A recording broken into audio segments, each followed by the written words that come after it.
I was telling you about the facultative pond. It can be in a single pond, 3 different layers without separating, without providing any separation material. It will be performed. So the total depth of this tank will be in the range of 1 meter to 1.5 meter. And the top layer will be aerobic around up to 1.2 to 0.6 meter. So why it is aerobic? Naturally surface blowing wind will be penetrating the oxygen into this layer and that dissolved into water, surface layer of the water. And when oxygen is getting dissolved, it will remove the carbon dioxide. Okay, so that way carbon dioxide is getting separated out from this layer of water. So simply aerobic microorganisms will work for the decomposition of organic material in the up to the depth of 0.2 to 0.6 meter. And at the bottom of this, deep bottom of this same tank, there will not be the provision of getting the oxygen till the bottom, because the depth is more than 1 meter. And hence there will be an entire anaerobic zone will perform. And in that case, there will be the degradation of organic material with the help of anaerobic microorganisms.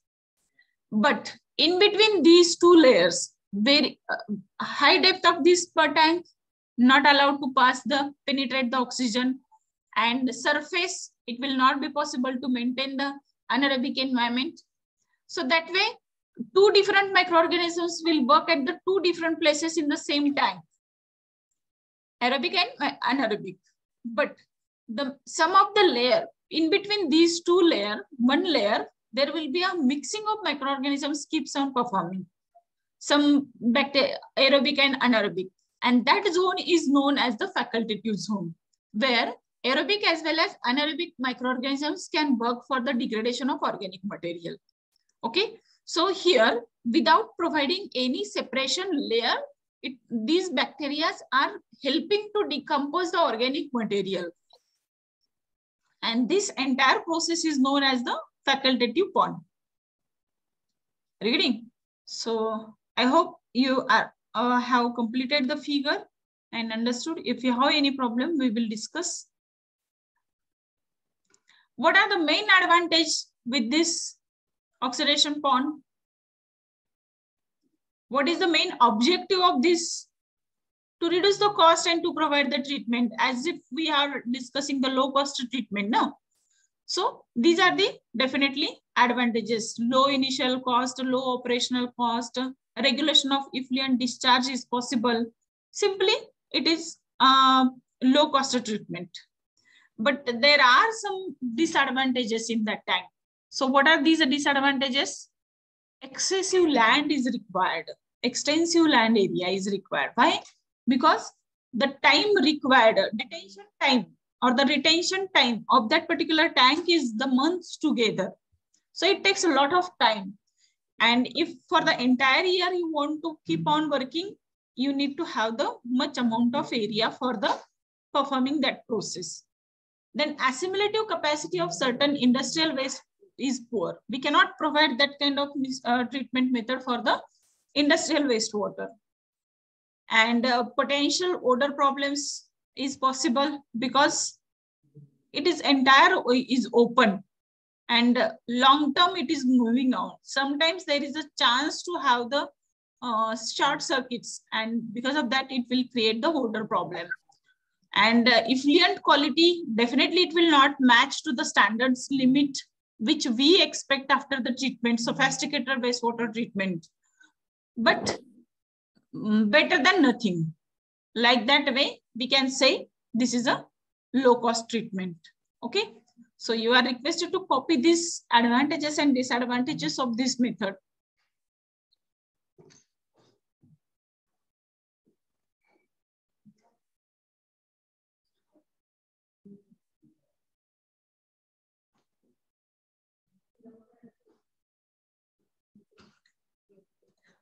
Patil madam आले होते ना? कोण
Done, guys?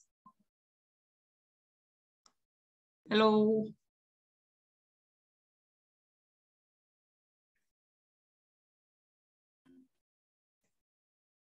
Yes, ma'am. Okay. So some of the design considerations we will talk about, and in the next lecture we will take the design problem on the same. Okay. So what are the design considerations? You can look at here. What should be the surface area? You can keep on noting just while I'm talking, because we need that entire data. Well, as I mentioned already, that while solving the problems in the environmental engineering, you need to assume a lot of data. We have shown until now also. So for assumptions, you should know the standards. So while talking about these design considerations, keep on noting the ranges. So while solving the problem in tomorrow's lecture, we will note down the this will be required to us. So the first design consideration is the surface area. The amount of oxygen that can be produced by photosynthesis and the BOD that can be satisfied per unit area of a facultative pond, it depends upon mainly on the quantum of sunlight falling on the pond site. It's an elevation above the mean sea level, time of the year, and sky clearance. These are the various factors we need to take into consideration while deciding the surface area. And hence the surface area must be in the range of 0.5 to 1 hectare. So how we can take these corrections, the elevations and the sky clearance, that I am going to tell you at the time of solving the problem. So at this stage, you remember the surface area should be in the range of 0.5 to 1 hectare for the oxidation pond. Okay, the amount of oxygen can be produced by photosynthesis and BOD that can be satisfied per unit area of a facultative pond. And these are depends mainly upon the what factors? Quantum of sunlight falling on the pond, its elevation above the mean sea level, then the time of the year, and time of the year in the sense during the winter season, less radiations will be there, low temperature will be there. During summer, it will be good amount of radiations and then temperature. So it depends upon the time of year and the sky clearance. So these, how to remove these error factors that we can see while solving the problems. So I hope you have noted down the surface area for the design should be in the range of 0.5 to 1 hectare. 0.5 to 1 hectare.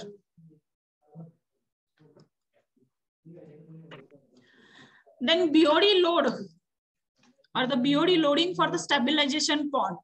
It depends, as we just now we have discussed about the time of the period and the temperature. So according to the latitude change, it will change. Place to place, it is going to be changed. So this is a standard chart. And these values will be applicable for the towns at the sea level when the sky is clear for nearly 75% of the days in the year. Okay, so I request you everybody to copy this chart. So this is required to solve the problems. Against the latitude, what amount of aerial BOD loading we can apply in a kg per hectare per day. Organic loading or the BOD loading in a kg per hectare per day. For 36-degree latitude, there should be 150. For 32, 175. Likewise, you can copy this line as it is, and then we will go ahead.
I hope everybody finished this part. BOD loading rate as per the latitude. What area is required? Okay.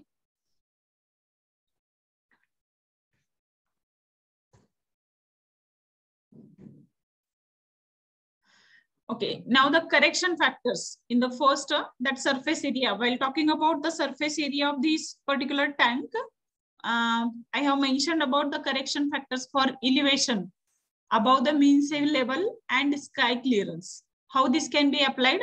So this is mentioned over here properly.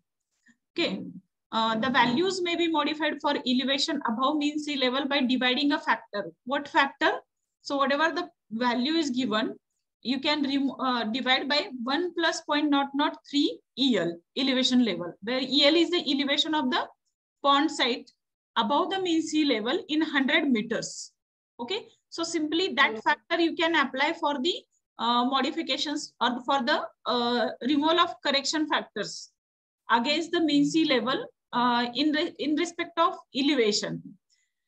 And for the sky clearance, what factor you can go for? When the sky is clear, less than 75%. If it is 70%, if it is sky is clear for nearly 75% or more than that in a year, in that case, simply you can apply this area.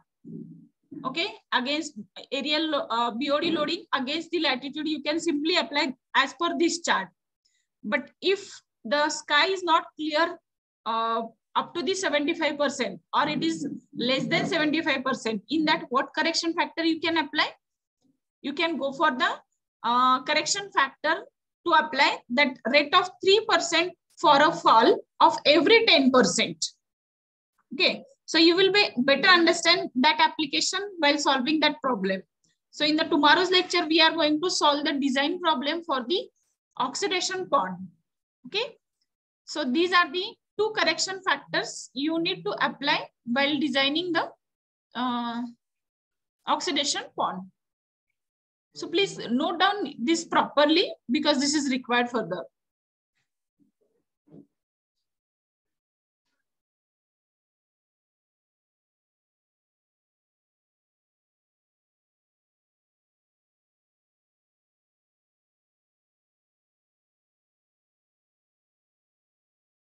I will be taking a 2 minutes break. Time being, you can complete this part, guys.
Okay. Okay. So the next factor is the detention period. How much time that sewage is going to be remain into that particular tank? That is the detention period. So the removal of detention period, the removal of BOD,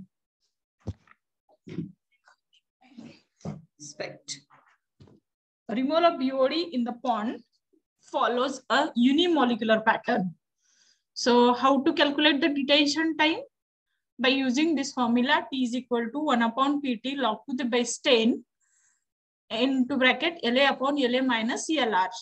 Okay, that can be applied this formula. And what is this? Then T is equal to, further it can be converted into 1 upon Pt log to the base 10 La upon Le.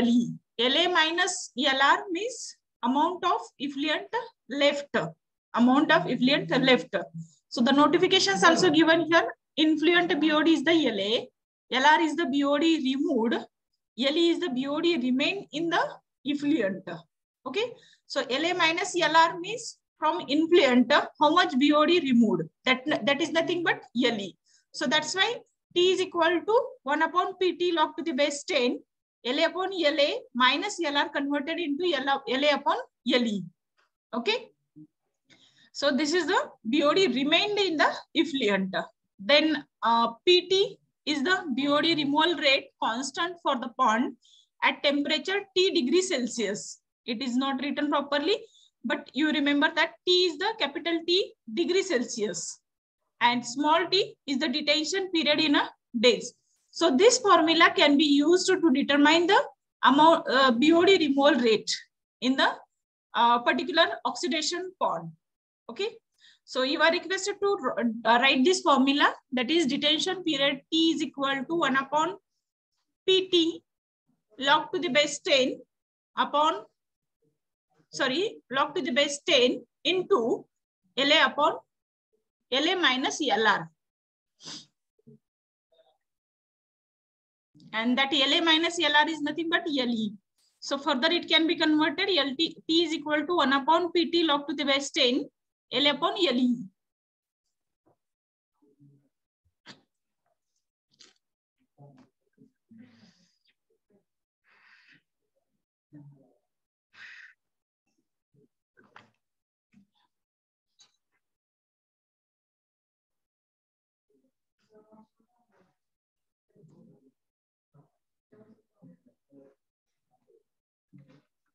So 2-3 points remain from this point, and then we will stop.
Over.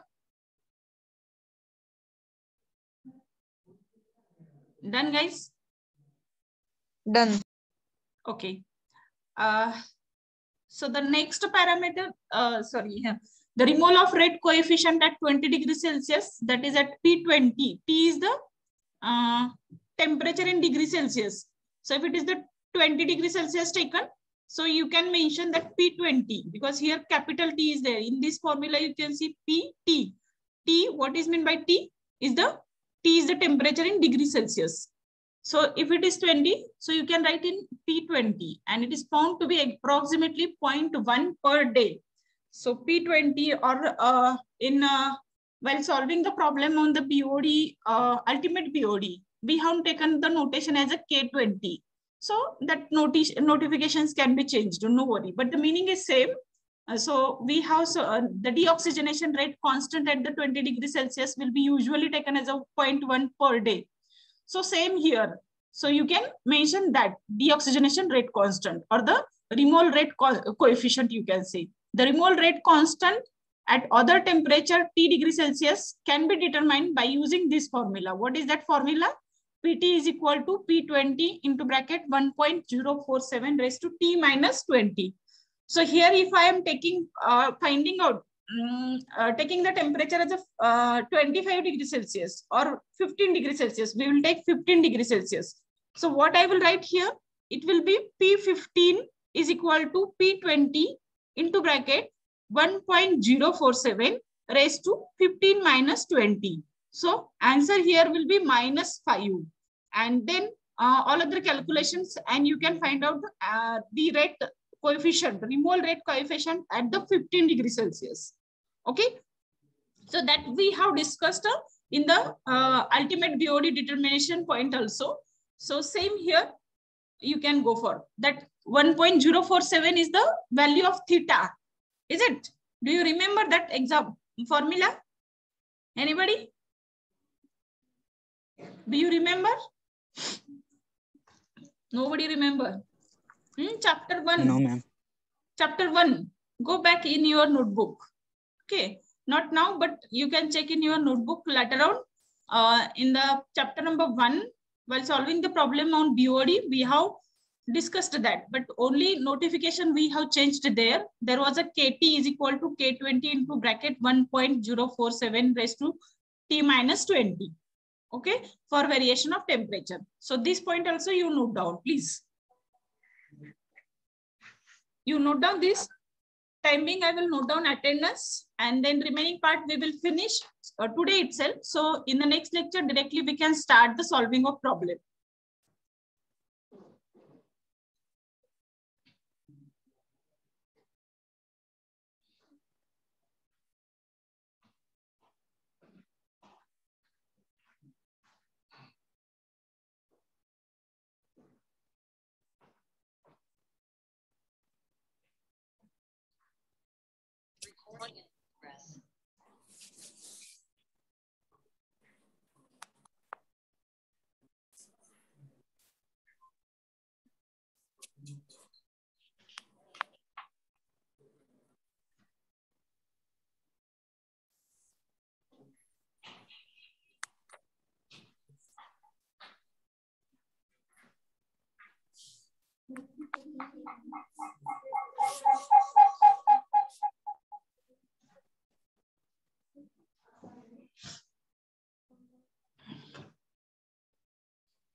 Done?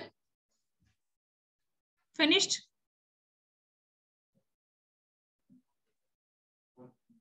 Yes, ma'am. Okay. So the next parameter is the depth. Yes, anybody else? Next parameter is the depth.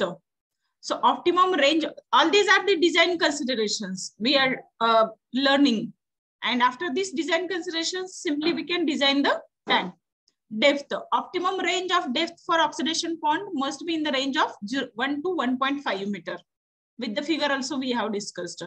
Then sludge accumulation, it can be taken in the range of 0.05 to 0.1 meter cube per capita per year.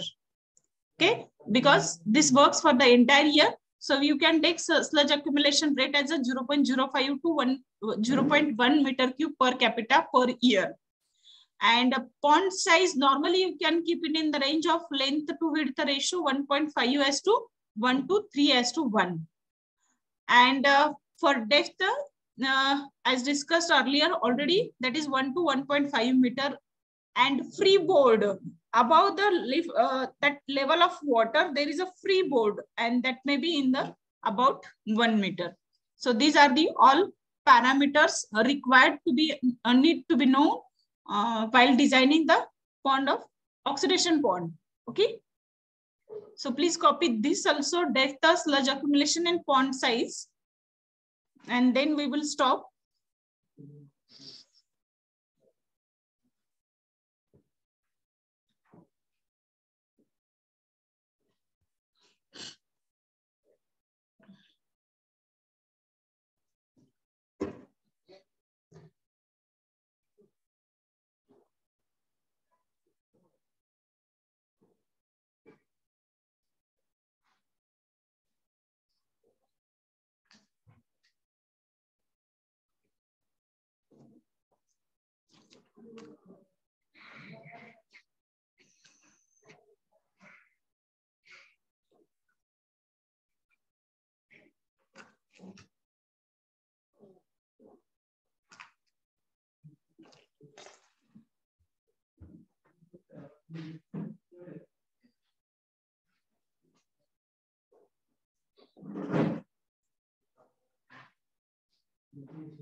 Guys, if you have finished this part, you can leave now, because we are now stopping lecture for today. Tomorrow we will solve the problem.